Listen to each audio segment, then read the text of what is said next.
Bienvenue au Café Santé aujourd'hui. Alors on va parler de la méthode Wim Hof. On reçoit Adrien qui est instructeur officiel de la méthode aujourd'hui. Un des seuls en Suisse si je me trompe. Un des seuls en Suisse, pas vraiment, il y en a quand même pas mal. Suisse allemande, un petit peu. En Suisse romande, c'est en train d'arriver. Mais sur le Valais, je pense que je suis le seul, sauf erreur. Ok, donc le pionnier de la méthode en Suisse romande, on va dire. Et j'ai aussi Lucas avec moi aujourd'hui. Enchanté. Pour la méthode Wim Hof, Wim, c'est un monsieur, c'est quelqu'un qui a inventé cette méthode. Est-ce que tu peux nous en parler succinctement, déjà pour commencer ? Oui, alors, comme son nom l'indique, la méthode Wim Hof, ça a été inventé par lui. Comment est-ce qu'il est arrivé à la méthode ? C'est une bonne question. Il a un background de yoga, il était très très loin dans le yoga. D'ailleurs, il a même fait un livre qui est très intéressant. J'ai pas eu l'occasion de le voir, mais il y a une vidéo sur YouTube à propos. Et en fait, il a mélangé plusieurs techniques pour arriver finalement à cette méthode. Et la question qui revient souvent, en fait, c'est qu'est-ce que c'est la méthode Wim Hof ? Et la méthode Wim Hof, moi, je le définirais comme un moyen de se reconnecter à soi, de se reconnecter aux autres et à la nature aussi, et à sa nature. Un moyen d'être en meilleure santé, plus fort, plus heureux, et d'atteindre un état optimal de corps et d'esprit. Je pense que c'est le meilleur moyen de la définir, tout ça à la fois. La méthode, elle est basée sur 3 piliers, donc à savoir la respiration, l'exposition graduelle au froid, et j'insiste sur graduelle, on verra peut-être après pourquoi, et le mental. Et en fait, l'aspect mental, il n'y a pas vraiment d'exercice pour le mental. L'aspect mental, c'est vraiment, ça vient englober en fait les 2 autres aspects, parce que c'est pas tous les jours facile de se lever et d'aller dans l'eau froide ou de faire ses respirations, où il faut trouver du temps et du courage pour le faire, ça demande de la discipline.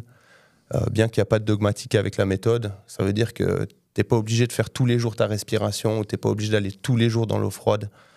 C'est pas une diète, mais l'aspect mental est important aussi.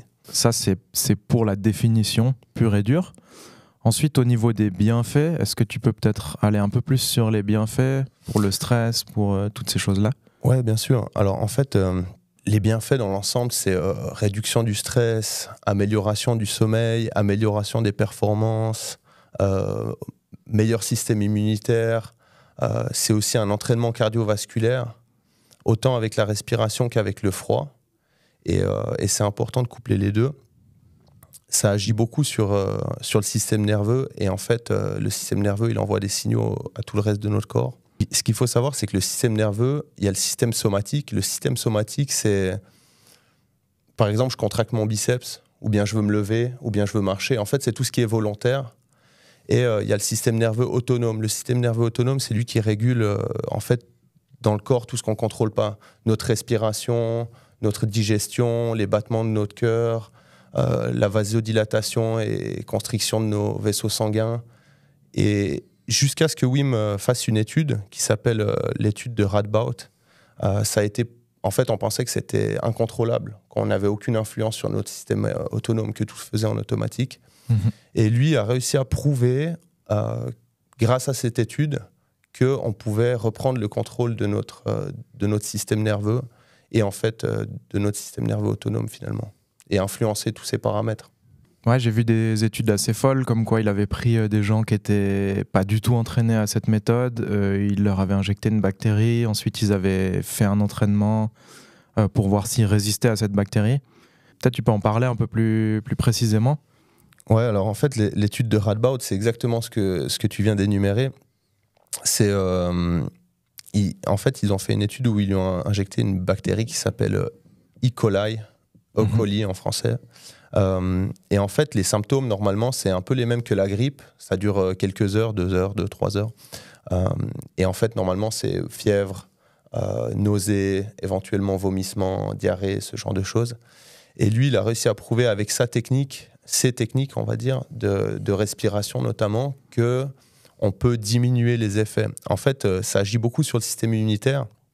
Le système immunitaire, il faut savoir qu'il y a 3 barrières.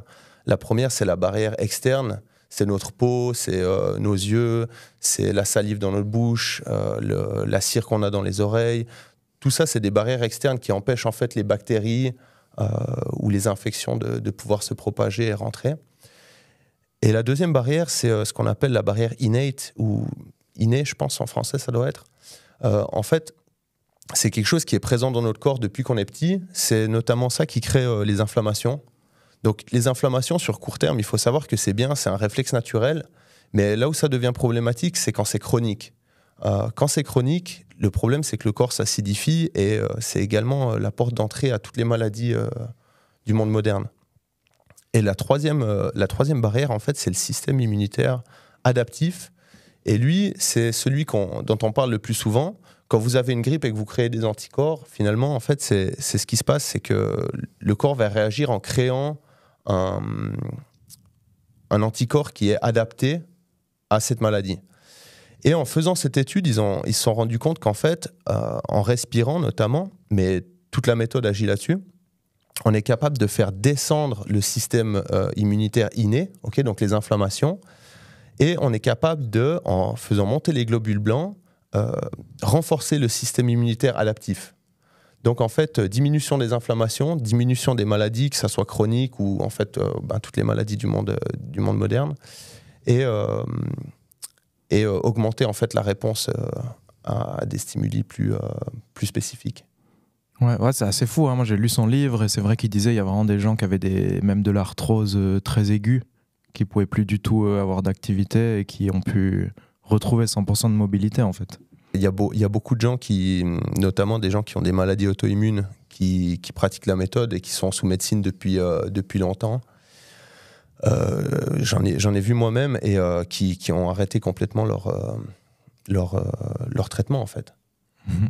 De par la diminution des inflammations. Parce qu'il faut savoir que quasiment toutes les maladies, que ça soit cancer, maladie auto-immune, tout ce qu'on retrouve au jour d'aujourd'hui, ça part à la base d'inflammation. Et en fait, ces inflammations, elles sont chroniques. Pourquoi ? Parce qu'en fait, on est dans un état de stress. Il faut savoir qu'il y a une loi qui s'appelle la loi de l'hormèse. Et en fait, la loi de l'hormèse, ça nous dit quoi ? Ça nous dit que tout organisme soumis à un stress, avec suffisamment de récupération, est capable de s'adapter à ce stress. Et en fait, le stress dans notre vie quotidienne, maintenant, il est grandissant, il est tout le temps là.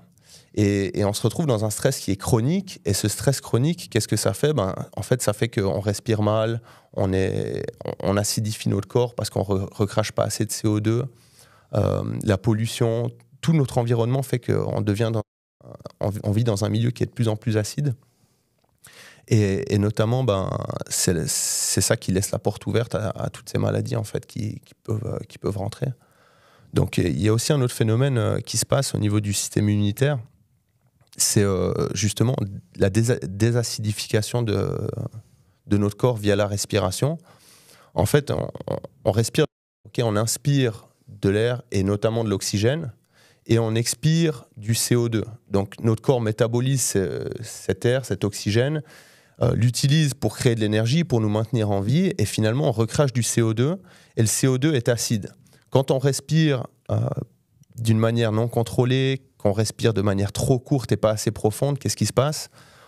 On accumule cette acidité du fait qu'on recrache pas assez de CO2. Quand on fait une respiration consciente, on recrache plus de CO2. Donc en fait, finalement, notre niveau de CO2 dans le sang descend. Et lorsqu'on fait la rétention, il y a une phase de rétention avec la méthode Wim Hof, on pourra en parler après, le CO2 remonte.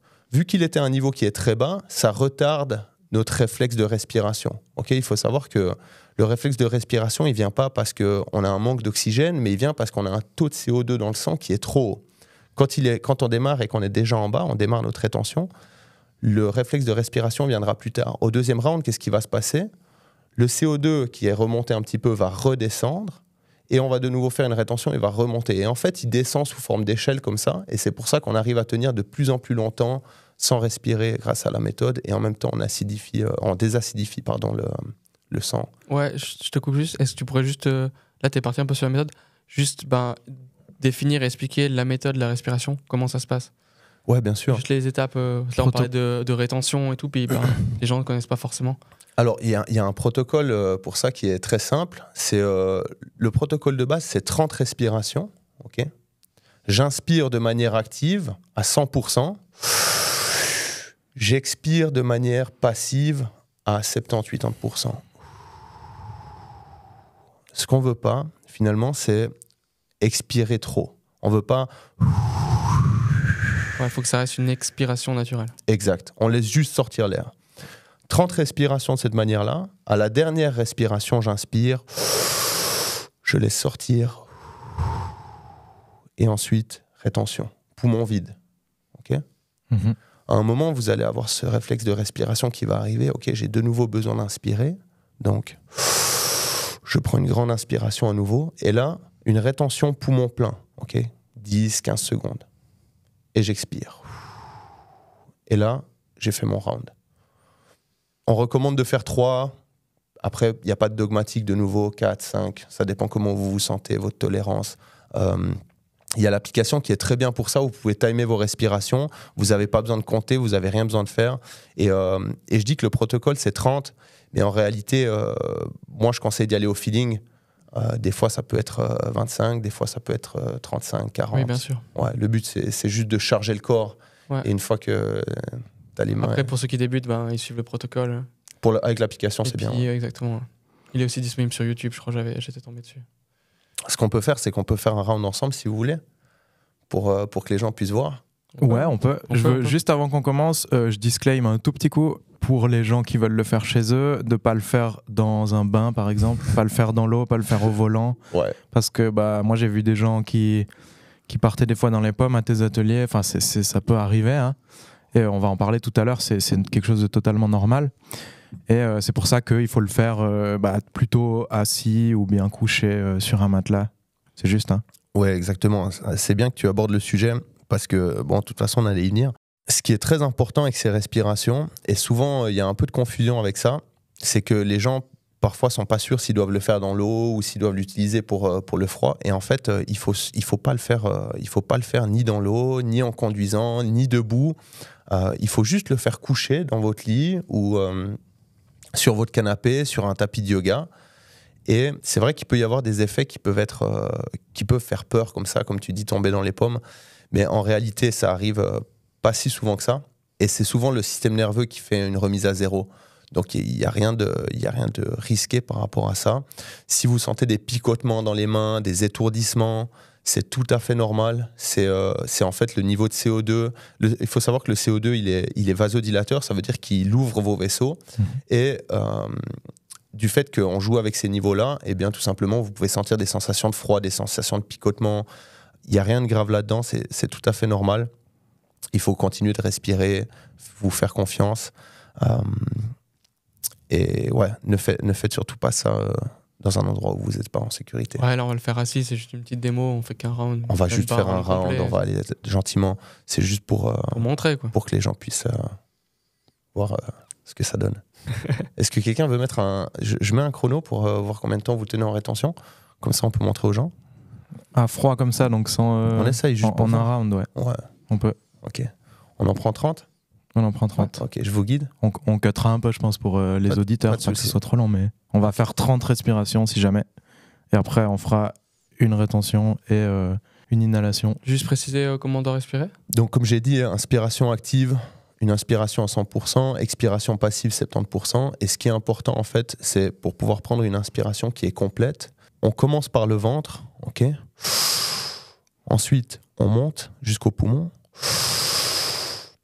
Et ensuite, en fait, quand on dit la tête, on ne peut pas vraiment respirer avec sa tête, bien sûr. Mais il y a toujours ce petit laps de respiration qui reste à la fin, ce dernier... Le petit plus. Voilà. Pour vraiment compléter cette respiration. Ouais, exactement, ça fait une grosse différence. Wim vous dirait que c'est lié au chakra, peut-être, mais... Et peut-être que ça l'est. Peut-être. Je vous laisserai découvrir. Mais dans tous les cas, ventre, poumon, tête, donc... Et on relâche. Extra, ça prend des fois un petit peu de temps pour trouver le bon rythme. C'est pour ça que si vous le faites à la maison, je vous encourage à aller gentiment, ne vous pressez pas, créez une relation avec votre respiration et apprenez à respirer. Ça peut prendre plusieurs jours, plusieurs semaines et ça devient intéressant parce qu'à long terme aussi, ça se réplique sur la vie de tous les jours. On y va ? Parti, alors. On est parti. Inspire. Expire. ventre, poumon, tête et laisse aller. Ventre, poumon, tête et on relâche. Dernière grande inspiration. Laisse aller. Et on arrête de respirer. Système nerveux qui revient à zéro.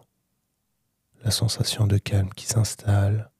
Ressentez ce qui se passe à l'intérieur de votre corps. Et quand vous sentez le réflexe de votre respiration qui revient, vous prendrez une grande inspiration.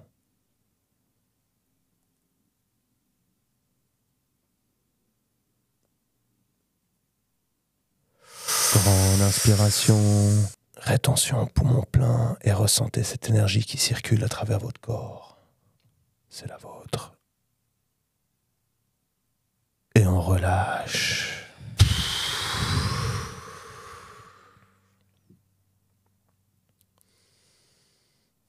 Ça va ?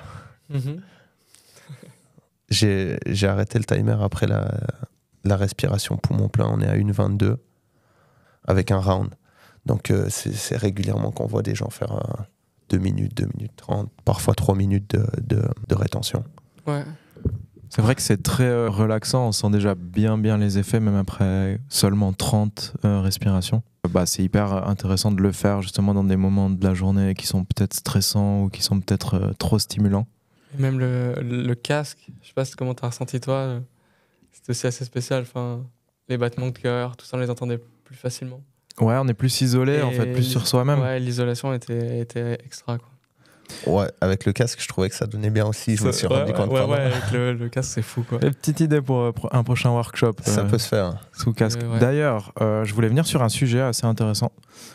Moi, à chaque fois qu'on fait ça à plusieurs personnes, j'ai jamais les mêmes effets que quand je suis seul. Je sais pas si c'est une question d'énergie, une question de connexion, mais en tout cas, à plusieurs, c'est très intense. Tout seul, c'est dur à reproduire parfois. Toi, tu as aussi ressenti ça, je pense, Lucas, peut-être ce week-end. Ouais, le week-end passé, justement, j'étais à un atelier présenté par Adrien. On était une quinzaine. On se connaissait, enfin, je connaissais 2 personnes, enfin, Adrien et puis un pote. Et ouais, l'effet de groupe, de tout âge, c'est-à-dire qu'il y avait des gens de 20 ans, il y avait d'autres, comme plutôt de 30 ans, il y avait 2 femmes de, je pense, 50, 60 ans. Vraiment un bon mélange de gens complètement différents. Et puis, ouais, les respirations tous ensemble, c'était assez fou, quoi. C'était vraiment particulier, quoi. Ouais, ça augmente beaucoup l'intensité du moment. C'est difficile à expliquer scientifiquement. Je pense qu'il y a une grande partie d'énergie, en fait, où on met notre énergie en commun et l'énergie de la pièce change du coup. Et c'est difficile à répliquer tout seul, mais il y a des moyens. Et je dirais que ça vient beaucoup en le faisant tout simplement, de pouvoir aller profond. Des fois, ça prend plus de temps. C'est vrai que quand tu es venu à l'atelier, on a fait 5 rounds. C'est vrai que le 4e et 5e sont déjà très intenses quand on est en groupe. Parfois, seul, ça peut prendre un peu plus de temps, peut-être 6, 7, 8, 10 rounds. Il faut aller au feeling beaucoup. Mais éventuellement, à force d'entraînement, on arrive au même endroit. Et ouais, moi, la première expédition que j'ai fait, on était 120 en été, l'expédition de l'été. Et là, on était sur une petite butte au soleil levant. Le mieux, c'est de le faire le matin à jeun. Mais de nouveau, il n'y a pas de dogmatique. Vous pouvez le faire à tout moment de la journée. Évitez peut-être juste après manger. Mais à 120 personnes, avec Wim qui guide, c'est impressionnant. Ouais, surtout que lui, il a souvent des musiciens qui font de la musique, enfin, qui sont là pour faire la musique en même temps. Donc ça apporte une autre dimension encore quand il y a la musique. Effectivement, il a un de ses meilleurs amis, ou peut-être son meilleur ami, Tahir, avec qui il a fait un album dernièrement qui devrait sortir bientôt sur toutes les plateformes. Incroyable. Et effectivement, quand il y a de la musique en live, c'est encore autre chose, ça devient encore plus intense. D'ailleurs, salutations à Tahir qui sera à mon atelier, à mon week-end tout bientôt. Donc ouais, musique live, c'est encore mieux, et ça permet aussi de suivre un petit peu le rythme des respirations, puisqu'il joue en fonction de la longueur des rounds. Ça permet d'intensifier un peu la musique, de la calmer en fonction de où on en est. Du moment, ouais. Ouais, en fonction du moment, exactement. Ça, le week-end passé, on faisait 30 respirations, on en a fait plus. Alors, on en a fait un peu plus. Ouais. On a fait des rounds un peu plus longs. En général, les 2 premiers, j'en fais toujours entre 30 et 40. Je compte pas vraiment. Ouais.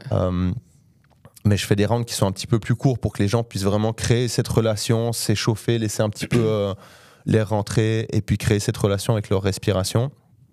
Et ensuite, on va un petit peu plus loin. Aussi, en fonction des musiques, j'essaie toujours d'adapter le nombre de respirations en fonction de la musique. Donc là, on en fait un petit peu plus. Si vous faites 50, 60, 80 respirations, c'est pas grave. D'ailleurs, sur l'application, on peut changer le nombre le nombre dont vous voulez.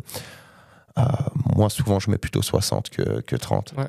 Donc, 30, c'est très bien. 60, c'est très bien. Il n'y a pas de Il faut trouver le truc qui nous convient, en fait. Ouais, exactement. Ouais. Le but, c'est de faire ça. Donc... Au début, c'est aussi difficile parfois de faire beaucoup de rounds, de faire 4-5 rounds. D'ailleurs, c'est des retours aussi que j'ai, notamment à l'atelier où tu es venu, où les gens me disent « Ouais, mais après le 4e, j'avais plus vraiment la capacité musculaire de continuer à respirer, quoi. » Et c'est normal, on n'est pas habitué en fait à respirer de manière consciente comme ça pendant 20, 30, 40 minutes. Et avec le temps, la capacité musculaire se renforce aussi et vous êtes capable d'aller plus loin dans vos respirations. Donc c'est un entraînement aussi à part entière, hein. Il n'y a pas que d'aller au fitness et faire les biceps. Respirer, c'est aussi un entraînement. On utilise tous les muscles de notre corps, pardon. Et c'est aussi un entraînement cardiovasculaire parce que, comme j'ai dit avant, le niveau de CO2, le niveau d'oxygène qui change, les vaisseaux sanguins qui se dilatent, donc en fait le sang circule plus ou moins. Il faut savoir aussi que quand vous respirez, le rythme cardiaque s'accélère. Quand on fait la rétention, le rythme cardiaque redescend. Donc c'est aussi un vrai entraînement cardiovasculaire à part entière. Donc c'est aussi un des bienfaits en fait qui vient s'ajouter à toute la méthode. En plus du froid, parce que le froid ferme aussi les vaisseaux sanguins, surtout dans les extrémités. Donc les deux font vraiment que c'est un entraînement cardiovasculaire qui est super efficace. Ah, justement, tu m'offres un bon pivot. Là, je pense qu'on a fait le tour des respirations. Je sais pas si tu veux ajouter encore quelque chose, mais on a bien fait le tour, je pense. Je pense qu'on a bien fait le tour, ouais. Et maintenant, est-ce qu'on peut partir sur plutôt l'exposition au froid, dont on n'a pas trop parlé encore? C'est aussi un pilier qui est vraiment important dans la méthode. Tout à fait, ouais. C'est un pilier très important même. L'exposition au froid, en fait, elle apporte tous les bienfaits de la respiration, les mêmes. Donc, résilience au froid, meilleur système immunitaire, meilleur sommeil, meilleure performance, une espèce de remise à zéro, si je puis dire, du système hormonal aussi. Parce que, en fait, quand vous faites vos respirations, vous allez créer votre propre stress. Okay, vous allez faire ce qu'on appelle une hypoxie intermittente. Quand on fait l'exposition au froid, en fait, vous ne créez pas votre propre stress. Le stress vient de l'extérieur.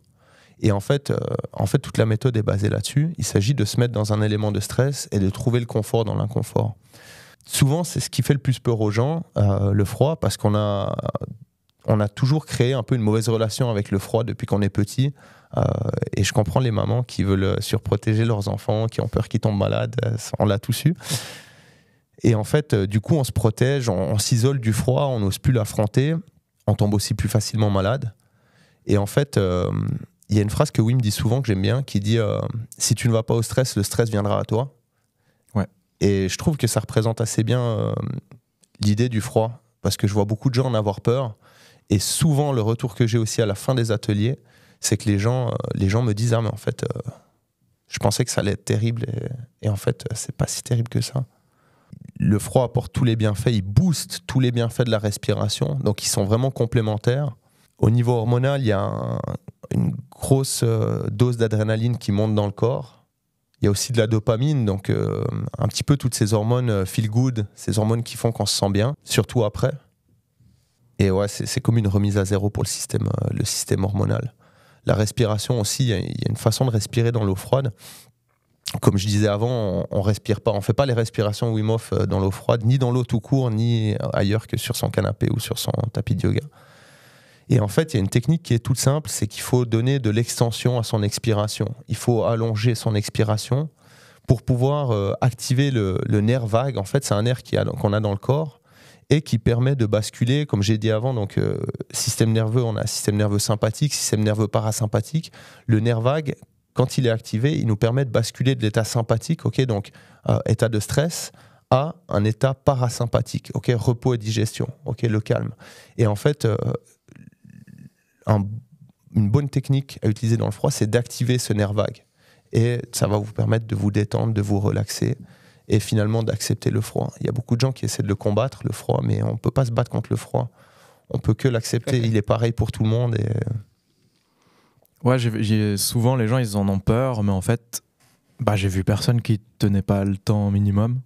D'ailleurs, on peut en parler. Est-ce qu'il y a le protocole de base pour l'exposition au froid? Toi, tu conseilles quoi au début pour un débutant? Pour un débutant, je conseille 2 minutes. La première minute, je dirais que c'est vraiment la phase d'adaptation. C'est là où, quand vous allez rentrer dedans, vous allez avoir 1 million de pensées qui va vous arriver dessus. Pourquoi est-ce que je fais ça? Pourquoi est-ce que je suis venu à cet atelier? Qu'est-ce que je fous là? Ça fait mal, ça brûle, ça pique. Ça, c'est la phase d'adaptation. C'est votre monkey mind qui vous parle. Et c'est un réflexe qui est normal. C'est un réflexe en fait, de survie qui vous dit que vous êtes dans une situation de danger. Mais vous vous mettez consciemment dans cette situation de danger. Donc en fait, vous savez ce que vous faites. Et naturellement, votre esprit va vous envoyer un signal de dire « Ok, il faut que tu sortes de là ». Après la première minute, et en activant cette respiration, je vais montrer comment on peut l'activer après, vous arrivez à basculer dans le parasympathique. Votre système circulatoire aux extrémités se ferme, okay, donc les bras, les jambes. Et puis à partir de là, c'est là que la magie commence, surtout la 2e minute. Et il faut savoir qu'après, entre 1 et 2 minutes, vous avez déjà tous les bienfaits de l'exposition au froid. Donc, si vous allez au-delà de 2 minutes, c'est très bien, mais c'est vraiment un aspect mental et psychologique. Donc, 2 minutes suffisent. C'était quoi 2 minutes par jour, ça prolongerait la vie de 10 ans, et 10 minutes par jour, ça la raccourcirait de 10 ans. Enfin, il y avait quelque chose comme ça, non? Ou je m'avance trop? Il n'y a pas encore eu vraiment d'études là-dessus. Je pense que c'est dur. Il y a trop d'éléments externes pour pouvoir vraiment dire de combien on peut prolonger la vie. Mais c'est clair que, comme je disais avant, si tu ne vas pas au stress, le stress viendra à toi. Et en fait, le stress, c'est un peu ce qui régit toute notre vie au jour d'aujourd'hui. Et si on arrive à le contrôler, on arrive aussi à contrôler du coup nous-mêmes. On arrive à contrôler notre réaction par rapport à ces événements de stress. Et en fait... là où la méthode est magique, je dirais, c'est que ça simplifie la vie pour pas seulement en allant dans le froid ou en faisant des respirations, mais ça simplifie la vie de manière générale. Ça vous permet de mieux réagir à toute situation de stress, puisque vous êtes conscient de votre système, vous êtes conscient de votre respiration, et vous avez l'habitude de gérer des stress qui sont intenses, comme le froid par exemple. Ouais, puis c'est un moment présent aussi. C'est un moment présent. T'es obligé d'être dans le moment présent, t'as pas d'autre choix que de penser à ça en fait. Ouais, ça on est toujours en train de penser à nos factures, à notre loyer, à notre patron, à notre boulot, à qu'est-ce qu'on va faire demain, à quand est-ce qu'on va aller faire les courses, toutes ces choses. Et en fait, quand tu es dans l'eau froide, tu penses pas à ça. Tu peux pas penser à ta banque ou à ton boss. Tu es focus sur ton objectif. Tu peux que être focus. 2 minutes et sûr avec ta respiration. Ouais. Les respirations, c'est pareil. Si tu vas assez loin, à un moment, l'esprit il tourne et tu penses plus à rien, quoi. J'ai pas envie de dire c'est le vide, parce que je pense pas que ça se vide. Je pense que c'est juste un autre état de conscience un peu plus élevé. Exact. Ouais, j'avais d'ailleurs plus loin que ça, il y avait un boxeur qui était à ton atelier, le premier qu'on avait fait avec Ferdinand, qu'on salue d'ailleurs. Il disait qu'il était tétanisé avant de monter sur le ring à chaque fois, et là, il m'avait dit, mais ça va me changer la vie, en fait, parce que maintenant, je vais pouvoir faire ces respirations avant de monter. Et je pense que maintenant, il le fait régulièrement et qu'il a plus de facilité à gérer son stress. Ouais, Diogo, c'était le boxeur, ouais. Ouais, c'est marrant parce qu'on s'est écrit il n'y a pas si longtemps, et en fait, il m'expliquait justement la veille d'un combat, on s'est écrit un peu sur les réseaux, et il me dit, demain, j'ai un combat, mais il faut qu'on se voit pour que je puisse un peu... aller plus profond et tout. Et je lui ai donné un protocole de respiration à faire, un peu comme on a fait, mais avec un peu plus de rounds. Et il l'a fait avant d'aller sur le ring, et c'est exactement ce qu'il me dit. Il me dit, quand j'arrive, je suis calme, je suis calculé, je suis prêt, en fait. Et l'esprit est là, et on est dans le moment présent, pas en train de penser à autre chose. Et je sais pas s'il est gagné, du coup, mais... En tout cas, plus focus sur sa tâche. Ouais, l'aspect sportif, il est hyper intéressant. Il est hyper intéressant aussi avec la méthode, Oui, mais il a coaché pas mal de sportifs, notamment en parlant de combattants, Alistair Overeem, qui était un ex-champion de l'UFC. Ouais. Et en fait, ce qu'il faut savoir quand on fait du sport, c'est que on produit de l'acide lactique.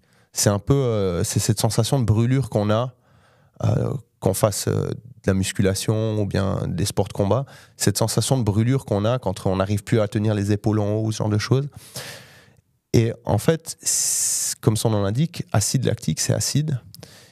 Et quand vous commencez à faire du sport et que vous êtes déjà dans un environnement alcalin, en ayant fait les respirations, un environnement basique, vous avez descendu votre acidité, eh ben, le corps se fatigue moins vite, l'acide prend plus de temps à se construire, et du coup, vous avez des meilleures performances et une meilleure endurance dans tous les sports. Ouais, même au niveau de la perte de poids, ça peut aussi être intéressant, les expositions en froid. Hein. Ouais, la perte de poids, c'est marrant, j'ai souvent cette question qui revient. Ouais, je pense que ça intéresse beaucoup les gens, c'est une grande question. Tu vois. Ouais, c'est beaucoup dans l'aspect physique, ça. Et c'est une question intéressante parce qu'en fait, oui, l'exposition au froid, bien sûr, quand tu vas dans l'eau froide, ton corps doit maintenir sa température corporelle à 37 à peu près. Et ce qui se passe, c'est que pour ce faire, il doit activer son métabolisme. Donc vous bougez pas, mais votre métabolisme, il s'accélère. Et en accélérant le métabolisme, qu'est-ce qui se passe, on brûle plus de calories pour maintenir cette température corporelle. Donc de ce fait, oui, on peut dire que la respiration, elle fait l'exposition au froid, elle fait perdre du poids, mais c'est pas une excuse pour manger 10 boîtes de chocolat, frère. Oh, on est d'accord, ouais, on est d'accord. Elle agit comme un brûleur de graisse, quoi. Elle augmente le métabolisme énergétique. Naturel. Ouais, il y a aussi les exercices qui viennent après, le horse stance. On va pouvoir en parler un peu. Mais notamment, justement, quand tu fais ton exposition au froid, donc tu accélères déjà ton métabolisme grandement. Et après, le fait aussi de devoir se réchauffer et d'utiliser le horse stance où tu actives justement beaucoup de muscles dans ton corps, ça fait que, notamment, tu brûles d'autant plus de calories. Ouais, c'était ça l'exposition graduelle que tu voulais expliquer avant. Tu avais dit en tout début de podcast. Oui, on peut en parler. En fait, l'exposition au froid, il y a trois. C'est un protocole en 3 étapes. Il y a le avant. Le avant, c'est important parce qu'il faut poser ses intentions. En fait, on ne va pas bêtement dans l'eau froide en se disant on va voir ce que c'est. Il faut vous demander pourquoi vous le faites. Pourquoi vous êtes là? Pourquoi est-ce que vous allez vous mettre dans l'eau froide? Parce que si vous n'avez pas de raison, vous n'allez pas rester dans l'eau froide. Au bout de 10 secondes, vous allez ressortir en vous disant en fait, pourquoi je fais ça? Donc c'est important de poser vos raisons, de savoir pourquoi vous allez le faire. Et puis, il faut mettre un peu le monde sur off. Si vous êtes dans un groupe ou si vous allez vous baigner au lac et qu'il y a du monde autour, mettez un peu le monde sur off, restez dans votre bulle, restez concentré. Commencez à ralentir un petit peu votre respiration, être dans le contrôle, ressentir. Ensuite, il y a le pendant. Donc là, quand vous décidez de rentrer, vous rentrez dans l'eau froide, la respiration qui s'accélère, le stress arrive, le stress externe de l'eau froide, toutes ces pensées qui rentrent dans votre tête. Et là, ce qui est important, c'est de nouveau d'activer ce nerf vague. J'ai parlé avant qu'on pourrait voir comment on le fait. En fait, il faut donner de l'extension à la respiration. Donc, vous inspirez normalement. Là, je suis dans l'eau froide.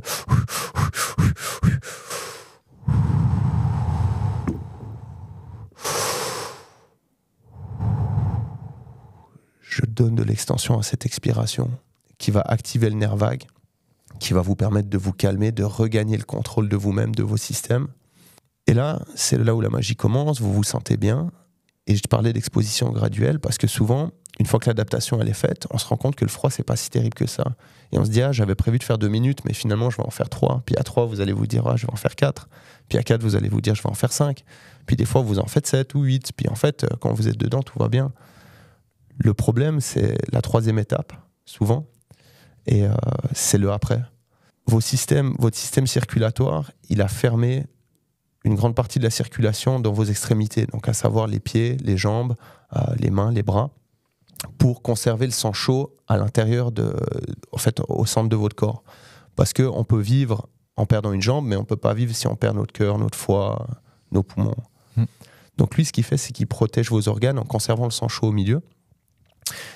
Et si ce sang se remet à circuler de manière trop rapide, qu'est-ce qui va se passer? Le sang froid va se mélanger avec le sang chaud et votre température corporelle va descendre. C'est ce qu'on appelle un after drop.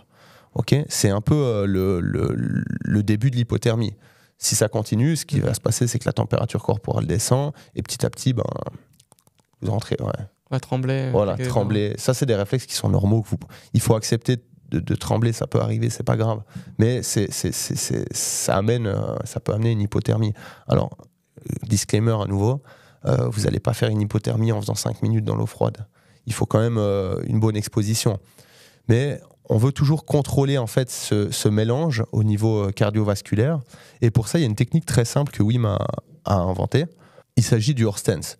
Le horse stance, vous mettez en position de squat avec les jambes bien ouvertes. Un sumo squat, pour ceux qui font un peu de fitness, vous saurez ce que c'est. Les jambes bien ouvertes, comme une position d'un sumo. On mettra une petite insert, je pense. Ouais, pour montrer, je pense. C'est encore mieux, ouais. Position sumo squat, vous descendez bien sur les jambes, ok. Ça permet d'activer les artères qui se trouvent dans le bas de notre corps et commencer à activer cette circulation. Et puis en même temps, ce que vous allez faire, c'est que vous allez pousser les bras à gauche et puis à droite, comme si vous poussiez contre un mur. Ça va activer en fait les muscles intercostaux. On a ici, au niveau du haut du corps, beaucoup de graisses brunes. Les graisses brunes, c'est bien différent des graisses blanches. Ça, si vous avez beaucoup de graisse brune, ça ne veut pas dire que vous êtes obèse ou quoi. C'est simplement en fait des graisses qui métabolisent beaucoup d'énergie. Et en métabolisant beaucoup d'énergie, de nouveau, accélération du métabolisme, augmentation de la température corporelle. Donc en faisant le horse stance, finalement, on a ces deux effets qui viennent s'activer et qui vous permettent de contrôler le mélange du sang chaud et du sang froid et éviter que votre température corporelle descende.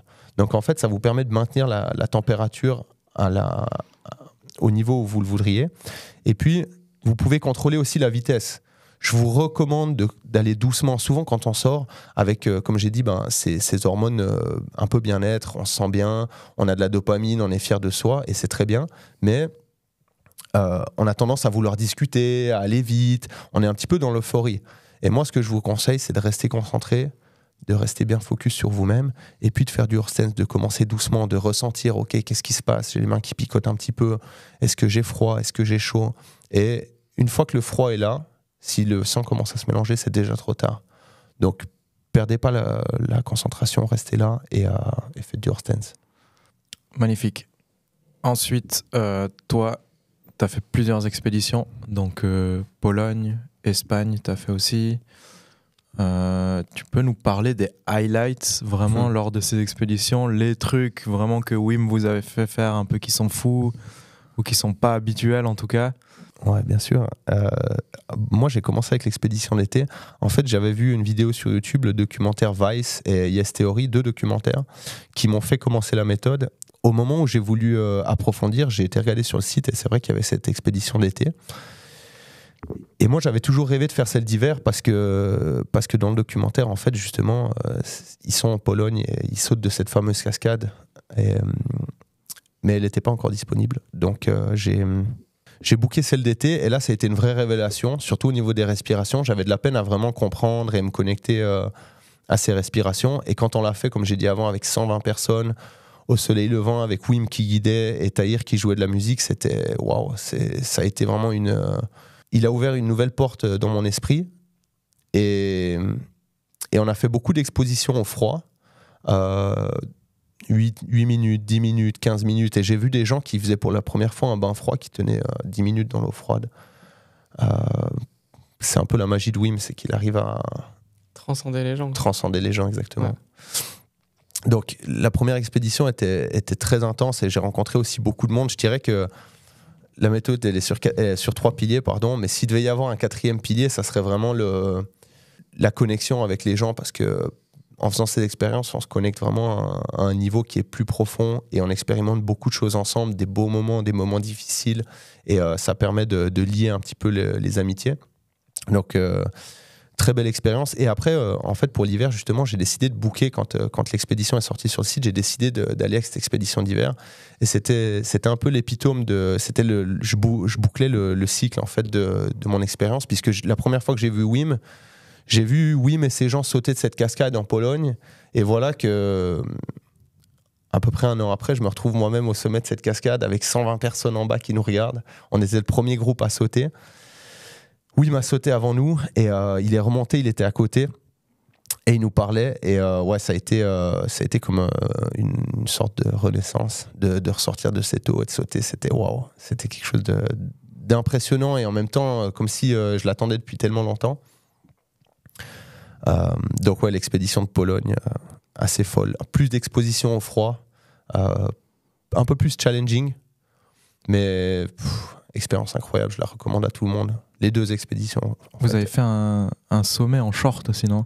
Ouais, exactement. En fait, ça c'est aussi, c'est toujours un truc qui est impressionnant. C'est on gravit une montagne. Normalement, ils faisaient Snitska, qui est vraiment une montagne très très difficile. Maintenant, ils l'ont un petit peu facilité avec une montagne qui est un peu moins arpentée et où il y a un peu moins de vent. Mais c'était la bonne période pour le faire parce que nous, il avait neigé la veille. Donc, c'était très enneigé. C'était vraiment féerique comme paysage. Et donc, tu pars en fait avec tes crampons, tes chaussures, ton short et ton sac à dos. Et le but, c'est d'arriver jusqu'au sommet de la montagne en short, quoi. Et de nouveau, là, il faut être focus, il faut pas se disperser, rester concentré, bien respirer et coupler en fait l'effort de la randonnée avec les respirations et l'exposition au froid, c'est assez magique. Et d'ailleurs, c'est un bon moyen, surtout pour les gens qui ont la possibilité de faire des expositions au froid à l'extérieur. Si vous n'avez pas de glace, c'est un bon moyen de faire des expositions. Il faut savoir que l'eau transfère la température à peu près 30 fois plus vite que l'air. Donc vous pouvez faire un calcul. Si vous restez 2 minutes dans l'eau froide, fois 30, ça fait à peu près 1 heure à l'extérieur. Donc un bon moyen de se challenger aussi, c'est d'aller dehors quand il fait froid, tout simplement. Il y a une température pour l'eau ? On conseille le minimum possible, en fait. Il y a une douche froide. Je sais que dans certains pays, notamment en Espagne, quand j'y étais, l'été, les douches sont pas vraiment froides, quoi. C'est peut-être 16 degrés, 15 degrés, mais vous avez déjà tous les bénéfices de l'eau froide. Après, mentalement, c'est quand même pas pareil. Moi, je recommande toujours d'aller le plus froid possible. Ouais, parce que chez nous, en plein hiver, quand c'est de l'eau de la montagne, l'eau de source qui arrive, elle est froide, quoi. Ouais. Mais c'est là que c'est le mieux. Et si vous avez un peu de peine à vous exposer, faites-le graduellement. Vous descendez gentiment. Oui. T'es allé chez Wim déjà en Hollande ? Parce qu'il faut savoir qu'il est hollandais. Et je crois savoir que t'étais allé, mais on n'a pas trop reparlé de ça.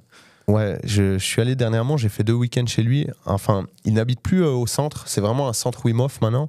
Il y a toujours sa maison, mais en tout cas, je sais pas s'il y a déjà habité en fait, mais c'est ce qu'on voit dans toutes les vidéos YouTube, c'est cette fameuse maison, ce fameux centre où il a construit la cascade, où il y a la grande serre avec toutes ses plantes. Il a ramené pas mal de choses, je pense, de ses voyages. Et ouais, c'est un centre magnifique, parfait pour faire des expositions au froid.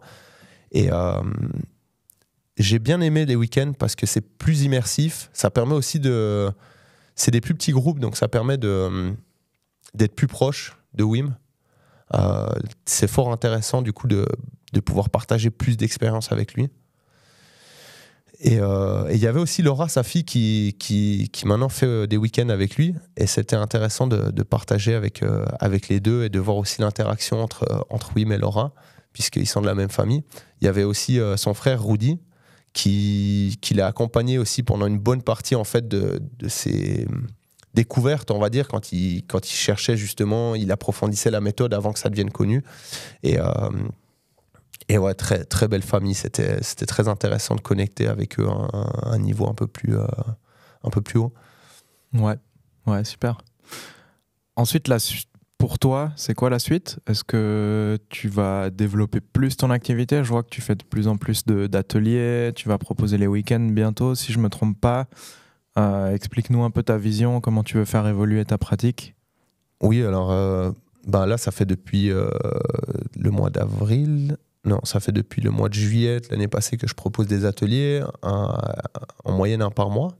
Et puis là, j'ai envie de proposer une expérience qui est plus immersive. Donc effectivement, je vais proposer les week-ends. Donc là, c'est avec l'accommodation, la nourriture, vraiment, c'est très immersif. Le but, c'est d'aller un petit peu plus profond dans la méthode, de pouvoir aussi s'exposer un peu plus au froid. Ça nous laisse plus de temps pour approfondir tout ça. Et d'un point de vue personnel, j'ai envie de me challenger un petit peu, donc avec un ami américain avec qui j'ai fait ma première expédition. En fait, j'ai fait toutes les expéditions avec lui, on se voit à chaque fois. on a envie de se challenger un petit peu et on avait parlé de faire ce Kilimanjaro déjà avant. Donc cette année, au mois d'août, on va aller en Tanzanie et essayer de faire l'ascension en moins de 24 heures en utilisant justement la méthode pour, sans acclimatation à la haute altitude pour essayer de gravir ce sommet. Donc je pense que ça va être un beau challenge et fort intéressant. Très intense à mon avis. Ouais, t'aimes bien te mettre des petits challenges comme ça. Moi, je t'avais vu traverser ta piscine sous la glace. Ouais, c'est vrai. Deux, trois petites choses aussi. Ouais, et puis le Kilimanjaro, c'est quand même une montagne mythique. Elle en impose en Afrique. Ouais. Elle a quelque chose, quoi. C'est le plus haut sommet d'Afrique. Et puis même visuellement, je veux dire, au milieu de rien, il y a ce mont qui est posé là, enneigé. Ouais. C'est particulier. Oui, il me dit toujours que la montagne, c'est le reflet de soi-même. Donc, il faut être prêt à s'affronter un petit peu. Il faut s'y confronter, ouais. S'y confronter, ouais. Comme le froid, d'ailleurs. Je pense que le froid est aussi un reflet de soi-même. Mm-hmm. Donc, voilà, d'un point de vue personnel et pour les ateliers, les week-ends, tout est en train d'arriver. On peut te retrouver où? On va de toute façon mettre en description pour les gens que ça intéresse, hein, les ateliers, les expéditions et les week-ends. Ouais, qu'est-ce que tu proposes? Enfin, il y a les ateliers. Moi, j'ai fait un atelier le week-end passé. Mm-hmm. Donc, atelier, on a appris les respirations. Enfin, on a une partie théorique où on apprend un peu la méthode, plus en détail ce qu'il a expliqué ici. Après, on a une partie respiration, tous ensemble. Puis après, on avait la partie bain de froid, exposition de froid. Et puis après, un débrief, de partage. Et puis, qu'est-ce qu'il y a d'autre à part le week-end? Alors, en fait, les ateliers, c'est juste, comme tu dis, donc, ça s'appelle ateliers fondamentaux. C'est vraiment pour découvrir la méthode. Ça permet d'avoir une bonne vue globale de ce que la méthode propose et de ressentir déjà grandement les effets. Donc, je pense que pour découvrir, c'est vraiment l'idéal. Et après, les week-ends, ça permet d'approfondir un petit peu pour ceux qui ont envie d'aller plus loin. C'est toujours adapté à tous, même les débutants. Si vous n'avez jamais fait d'ateliers fondamentaux et que vous voulez venir au week-end, c'est quand même adapté. Il n'y a pas de souci. Pour ce qui est de la suite, il faut savoir qu'il y a plusieurs niveaux d'instruction dans la méthode Wim Hof, niveau 1, niveau 2, niveau 3, pour pouvoir proposer des expéditions, donc à savoir 5-6 jours, été comme hiver. J'ai besoin de faire le niveau 2. Donc ça se fera en temps et en heure. Et là, je pourrais proposer des ateliers avancés, ce qu'on appelle. Donc, c'est des techniques de respiration qui sont encore un petit peu plus poussées. Ça permet d'augmenter un peu l'intensité de l'atelier sans forcément avoir besoin de participer à un week-end. Et puis, les expéditions qui seront encore plus immersives. Là, c'est vraiment 6 jours complets immergés dans la méthode.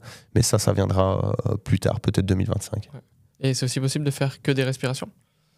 Tout à fait, ouais. Alors là, j'ai un cours de respiration qui dure à peu près 1 heure à 1 heure et demie. Il y a un petit peu de théorie, on va pas trop profond, mais par contre ouais, là, on respire pendant 40-45 minutes, 4, 5 rounds, 6 des fois, ça dépend un petit peu du groupe.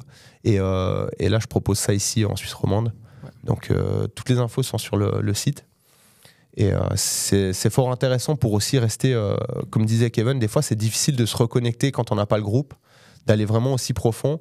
Donc c'est un bon moyen finalement, si vous avez déjà fait les ateliers fondamentaux, de continuer à approfondir au niveau de la respiration. Ouais. Non, ça, faut que tu gardes ça, parce que le dimanche matin, la petite séance de respiration avec tout le monde, pépite, ouais. À chaque fois c'est un plaisir. Il y en a 2 qui arrivent au mois de février-mars. Donc, ouais, faut que je m'inscrive, parce qu'il y a vite plus de place en plus pour ces ateliers, donc je vais aller faire ça.